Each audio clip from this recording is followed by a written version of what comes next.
It's double S in the US with the Sunshine Double complete. Jannik Sinner and Sabalenka winning both Indian Wells and Miami. We're a little bit late, but here's our reaction.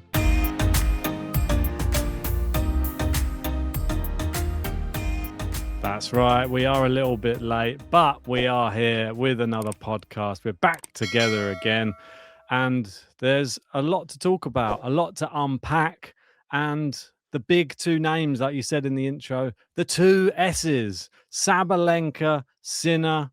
And Sinner did it in ridiculous fashion, but I think we have to agree Sabalenka, hers was impressive as well, because I mean, that final, it was such a tough final to get through. Coco Gauff playing some of her best tennis of the year so far.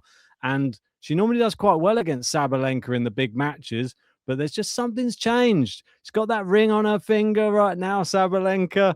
And I said that she'd probably win an Indian Wells, and she's continued it on the good form. And she looks really unstoppable right now. Took out Raducanu in this tournament as well in straight sets. Looks unstoppable going into the clay court swing. Yeah, and I think that's what impressed me the most, really. The fact that she beat Raducanu in that semi-final. She was the lady who I thought was going to go and win the whole thing. She is the number 2 in the world. Coco Gauff getting to the final has overtaken Iga. So she's into number 3. But Sabalenka is the clear standout performer on the women's. And I can't see anyone taking that number 1 spot. She is by far better than everyone. And I think as we're doing this on the 2nd of April, we've got the clay court swing approaching, Roland Garros on the horizon.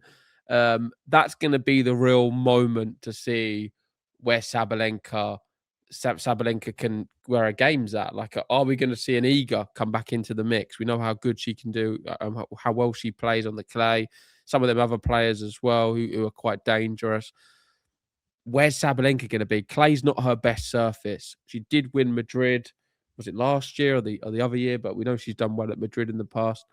And I'm fascinated to see how she gets on the clay, because if she can maintain, I don't even think this form, like even something not as good as what she's doing right now, she's going to clean the rankings. No one's going to get anywhere near her. Totally agree. Yeah, 3-time Madrid Open champion, a 4-time finalist, and looks a shoo-in, really. It's her ideal type of clay court event when she goes to Madrid. Let's not forget as well, obviously, last year she was a finalist at the French Open as well. So I mean, she's not bad on clay. Let me just get that straight. I don't want it to come across as if I don't think I did say that, right? She's, of course, still one of the best players in the world on a clay court. But she's not as good on clay as the other surfaces, you'd have to agree. And Iga has been, the last 5 years, the more dominant clay courter. Yeah.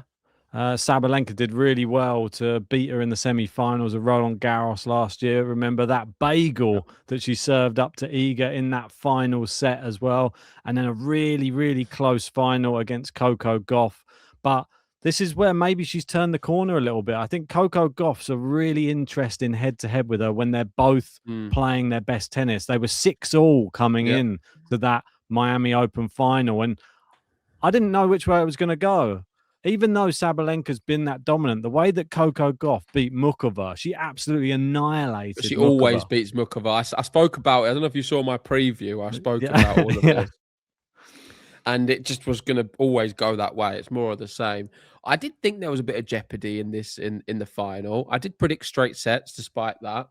But Coco Gauff did turn up and she was playing really, really well.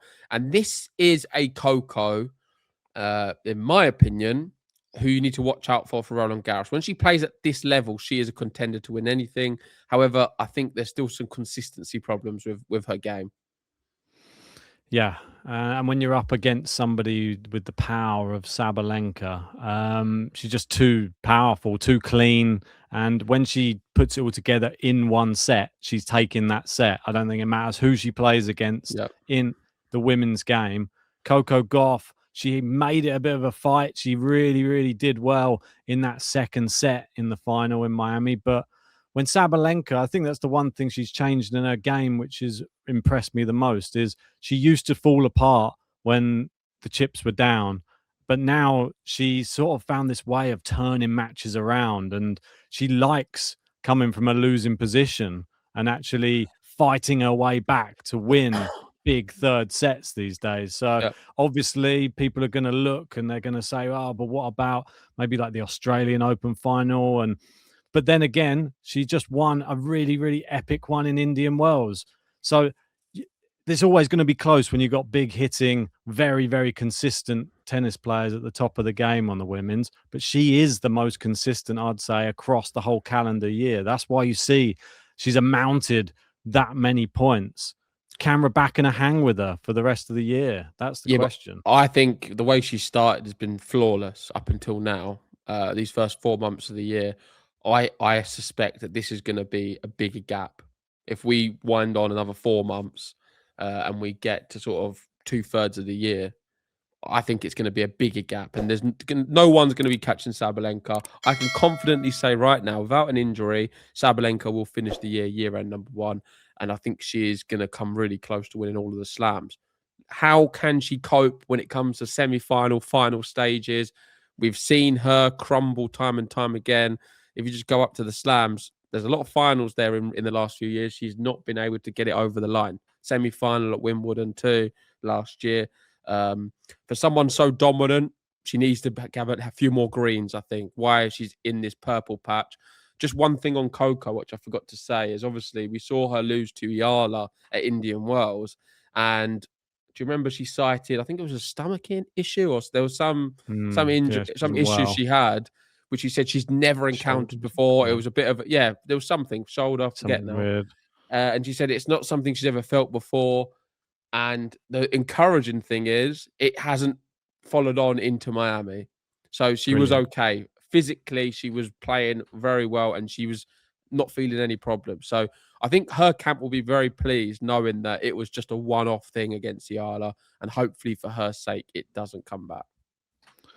Yeah, I really hope not. And I think it was evident that was the type of performance we needed from Coco Gauff this year, because if you look at some of her other results, and I'll just pop hers on the screen, Qatar, second round. I mean, she's done terribly in Qatar the last 3 years in a row, second round exit. And that's the first match for her. It's not even she doesn't even beat anybody. It's a bye through the first round. Semi-finals in Dubai was good. Then Indian Wells third round, disappointing. That's the one you just mentioned there. But then to follow that up with a final and playing very good tennis again. And now we're going into the clay court swing. She's the reigning, defending French Open champion. So she's a good clay courter, Coco Gauff. I think you can make cases that it's a closer battle on a clay court with her and Saba than what it is on a hard court. But let us know in the comments section if you don't agree with that. But I think from what maybe the results don't always stack up in that way, but using my eyes, the way I see, I think Coco Gauff is closer to Sabalenka. I'm not saying she's better; she's closer on a clay court for sure. Let's speak about Jannik Sinner, because he's the other S who won the Sunshine Double, and he made history. He did it without dropping a single set. And the crazy thing about that is he's actually won 3 Masters events without dropping a set. 34 consecutive sets won in Masters 1000 events, extending his record for the most in history. 17 consecutive wins in Masters events, 12th consecutive win, 24th consecutive set won. It's just crazy numbers. I mean, he is someone, when he's in the mood and without an Alcaraz in his way, very much shades of a Sabalenka. I can see why. I saw a chart the other day where there's so many times where when one of them wins, the other one wins the tournament on the women's. Happened at the US Open, I think, in 24. There's a few other ones. There's a whole long list of them. Sabalenka and Sinner like to play to win the same events at the same time, and they like to win it in similar fashion, and that is dominant fashion. Jannik Sinner has closed the gap on Carlos Alcaraz. There's only about 1,000 points now between him and number one. But what impresses me is the fact that he's able to win these tournaments without dropping sets. That is a real it's a crazy thing to think that it's now 3 Masters events in a row. That is such a hard thing to achieve, even just to win 3 Masters events, but to not be dropping sets in the process. I think this is just maybe Djokovic has done him a favour. That's all I'm saying. The Australian Open loss, and I think I said this on the post-match reaction for when he won Miami, is I think it could be a blessing in disguise, Jannik Sinner losing at the Australian Open this year to Novak Djokovic, because I think it's motivated him even more because he realised, he was trying out some new stuff maybe here and there, and he's still been trying out a few new things, but now it's starting to click. Everything is starting to come to fruition. All of this extra training he's been putting in. Now he's rediscovering his return game. His serve looks the best on tour. No one can even come close to really breaking Jannik Sinner's serve, and he looks so dangerous on their service games all the time. Yeah, it's a crazy level that he's pulling out right now. I agree, but the one thing I'm going to counter that with is since he's lost to Djokovic, we've not seen him play the very best, and the very best right now is Carlos Alcaraz. The last time they played was last year. They've not had a match in 2026. We've not seen Sinner Alcaraz in 2026 yet, and for me, that's kind of where what I want to see is the gauge of how Sinner is going to react to being beaten by him so many times. Let's be fair. Carlos Alcaraz has had his number. He's the world number one for a reason. And I think a big reason is because he beats Sinner more times than he loses to him, which is very helpful. I want to see them play in this year. And I think it's going to be a really big match when it's probably going to be Roland Garros final. I think it could definitely be the case. We didn't get the opportunity in Australia because Novak Djokovic ruined that party. I don't think Novak Djokovic will be ruining the party at Roland Garros somehow. Yeah, it's going to be the toughest one to sort of get yourself and break in, isn't it? I think because it's just so demanding on the body. And yeah, Jannik Sinner and Carlos Alcaraz, they definitely over 5 sets are the players to beat on the clay courts. Be interesting to see if somebody else can insert themselves into the picture a little bit. I'm not sure who though. When you come to Roland Garros, Musetti, if he suddenly gets back to full fitness. Cerundolo. I think Cerundolo, maybe. Yeah, I would love that. I mean, I'm all for Cerundolo going deep. He's good in Miami. We know that. We've seen it yet again. But unfortunately, Zverev's just had his number on hard courts. I think he's beaten him the last 3 times in a row, or maybe even 4 times on hard courts, but he's beaten him every time on a clay court. So if they face on the clay, maybe Cerundolo might have the edge, but we'll never know. It's Zverev on the clay is pretty good too. Definitely, yeah. What about Casper Ruud? Do you reckon we'll see him come to the forefront again, or is his time at the big table gone? No, I mean, he's very good, especially at Roland Garros, and I'm not going to ever discredit Casper Ruud. I think we've been a bit too disrespectful on him over the years. He's shown time and time again it's not a fluke. I've got the only reason I bring him up is because I've got a good stat for you, and people will probably be like, leave Ruud alone, leave him alone. This stat is quite crazy. It is Grand Slam wins versus top 10 players and Grand Slam finals. So Casper Ruud, it says 1 win versus a top 10 player, yet 3 Grand Slam finals. That's that's for me wild statistic. And we've got these other players here. Tsonga, 13 wins versus top 10 players and only 1 Grand Slam final. And Burdick, 11 wins and only 1 Grand Slam final as well.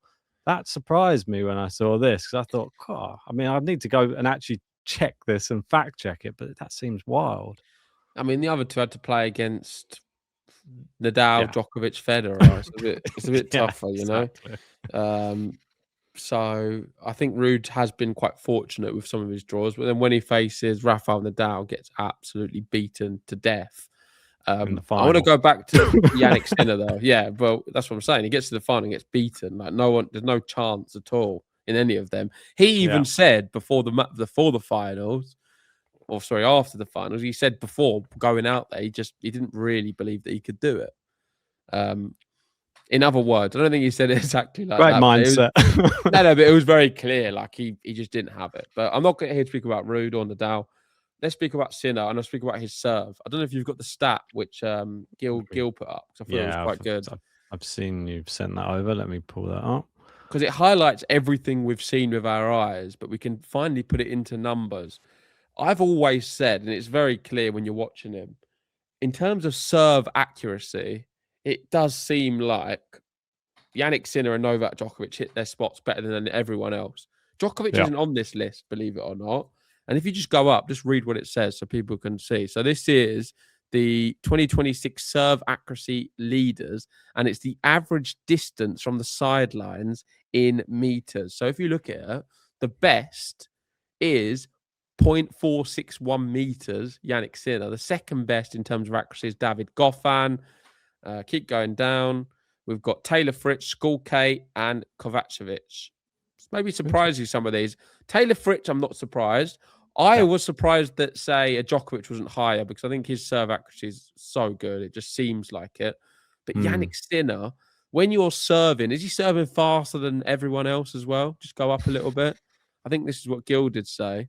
So in 26, Jannik leads the tour with the lowest average distance from the sideline. He has the fastest average speed as well, plus 2 miles an hour on Fritz, and he's making 67% in. So when you put all of them things together, there's no wonder why he's not dropping sets, because when he is serving well and he's finding his first serve, it's very difficult to return it with any kind of intention, especially knowing that the follow-up from Jannik Sinner is going to be one of the best in the world. So that's why he's beating people convincingly when he does. And he's extremely difficult to play against. Yeah. It's nearly impossible to play against. If you look at some of these stats on the screen, so 9.4 he got on the serve. I believe this was from Miami versus Zverev. And you just see some of these, like, look at the play, like when he goes out. Zverev, is it? It's just versus the 52-week average, I think. Is that what it says? Yeah. I'm so look, you can see the XX. I was just trying to look at the top there. Oh, okay. But yeah, if you can see where his placement in going out on the deuce side, this is where he gets like so much success. Look, 1 points and aces all out that way. When he's serving to you on the deuce side, you're nearly screwed if he goes out wide. There's like what? He lost 2 points, I think, out of about, what's that, 15, 16 points? I don't think so. Look, it's the other side as well. Look, it's 52% this side. Yeah, I mean, it's crazy how many winning serves there are out wide. This is clearly like his best like attribute to his serve.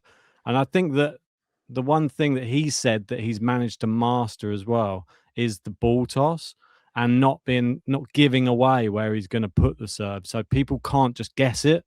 Like, because there's a lot of people, they literally have to just go, oh, I'm just going to go to the right. I can't look at where he's throwing it to. That doesn't give me any inclination of where he's going to serve.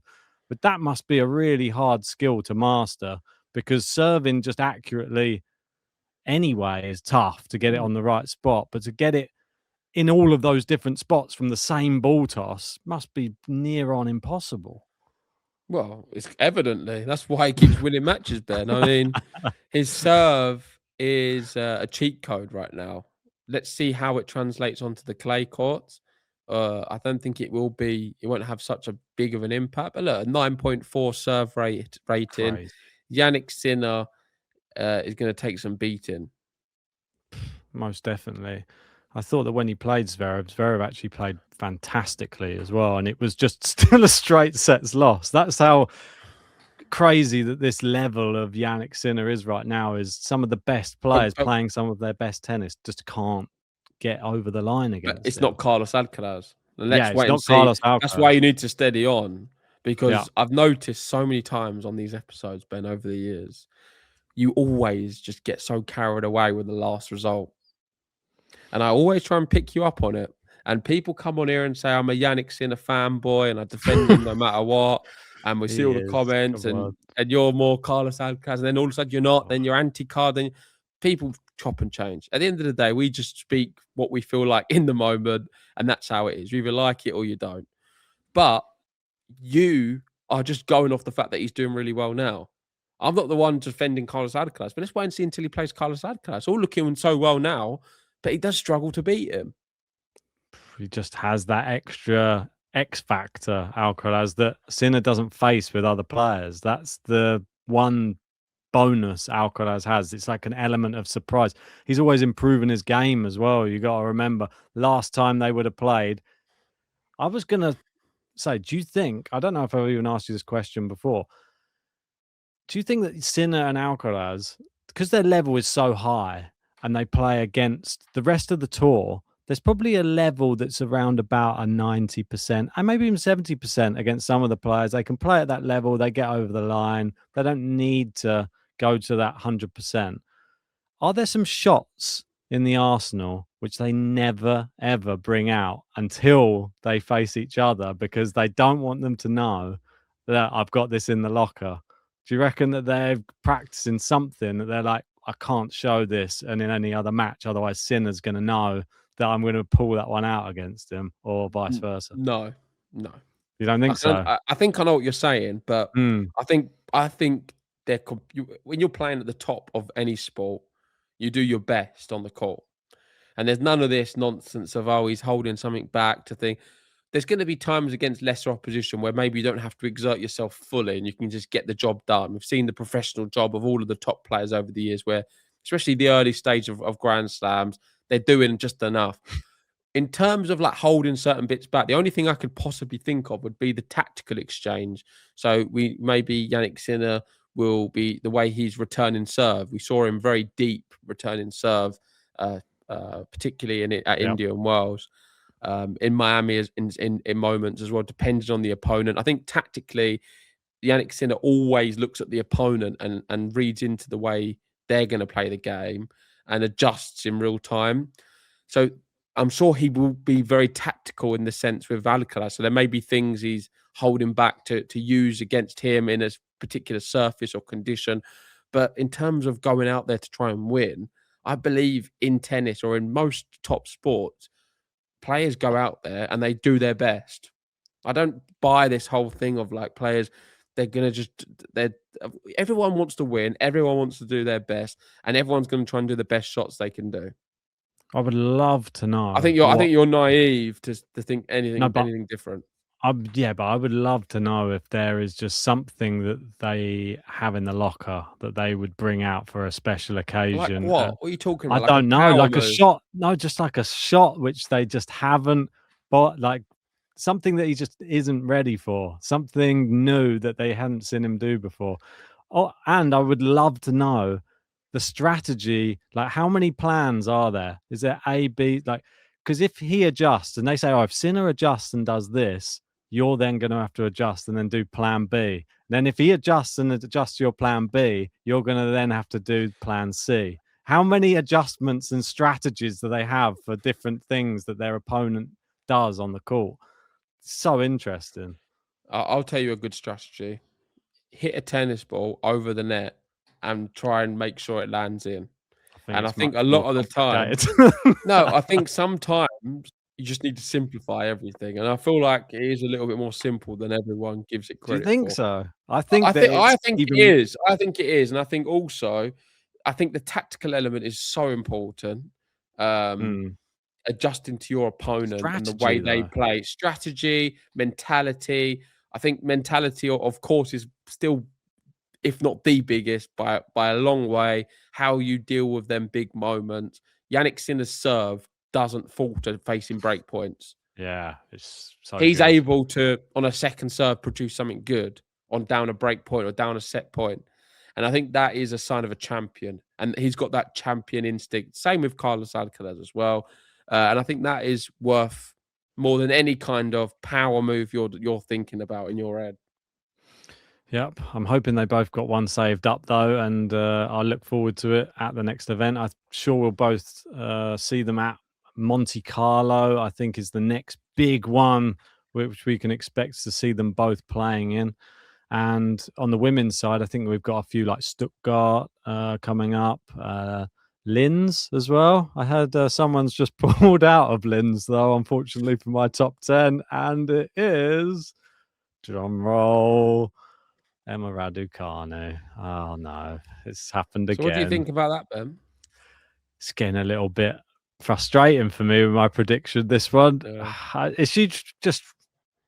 I don't know what's going on. Like, what is the reason for... Is it illness again? It's said she's... until she recovers to full fitness. What was she just sick though, wasn't she? I didn't think she was. There's no injury. I don't know. One's a bit frustrating. Don't know what's going on. Annoying. Maybe the event's not big enough for her. She was waiting for another big Masters event to come back for, or a slam, maybe. I don't know. Sad. I know you're trying to team me up. I've got no comment. I mean, since she signed a big deal with Uniqlo in February, she's won one match. So not a great return for you. It's a great return for the amount of tennis played to money earned, I think, but not or matches won to money earned, one win and millions of dollars. So she's not going so bad from that side. But yeah, she's not someone who's a serious tennis player who can compete on the big stage. And yeah, again, it's another episode where I think you should be embarrassed for putting her in the top 10. Like, there's nothing you can look upon to think, okay, she's going to make the top 10 this year. And will it be you're crazy? The one that got away, the one who does have the fighting spirit, the one who everybody's interested in? Will it be Alexiala, who's fighting her way to the top 10? She's training for the clay now. Obviously, we know that clay isn't her strong suit, but I think it's something that is, if she improves her movement, we might see something a little bit more special come this year's Roland Garros. I like the fact she's already practicing on there, trying to get a bit better. I think last year, I remember her sliding was terrible on the clay and she wasn't very good at all, but doesn't mean she won't improve. She's so good on the hard courts. I just want to see something just a little bit better than last year. It doesn't have to be loads, but just small improvements. Yeah, agreed. We've not seen anything of her on the clay courts, so fascinated to see how she gets on. But let's wrap it up there. And big congratulations to Sabalenka and Jannik Sinner, them two winning the same tournament at the same time, the Sunshine Double being completed. And it's funny because as much as Jannik Sinner is super dominant, he's not world number one. Let's remember that. And I'm trying to ground you on that because Carlos Alcaraz is the best player in the world right now, according to the rankings. We've not seen them two face each other in 26. Sabalenka's played everyone and beaten everyone. Struggled a lot with Raducanu, but not this tournament, just beating her. So Sabalenka, out of both, I would say, is the most impressive because she is by far the most dominant tennis player right now across both tours. She is. She leads the race by about 320 points. The race on the men's, Alcaraz leads by 50 points. So very close at the top of the men's one. To be expected, though. And the rankings, they're probably going to change because I don't think Jannik Sinner was defending as many points. Obviously, Alcaraz is going to have to defend Roland Garros coming up as well. Let us know your thoughts about everything we've spoken about on this episode. Tell us about Sabalenka. Tell us about Sinner. Do you think they've got any special moves hidden in the locker? Or am I just crazy? Give us a like, subscribe, and we'll see you on the next one, I guess. Yep. Big news for Han van der Winkel. She's into a WTA. Yeah, she's... I know you don't want to talk about that, but she's playing the number one seed, Balskova, later today. So that's going to be good for my rankings. And yeah, that is my wild card player of the year. She's doing well. Watch out for Han. Yeah, van der Winkel doing very well, playing her first WTA event. Toby Samuel won back-to-back challenges. Now he's just beaten Summit Nagel. He's looking pretty good too. So yeah, I'm hoping that we both picked something good. Less said about my other pick, the better. Thanks for watching. See ya.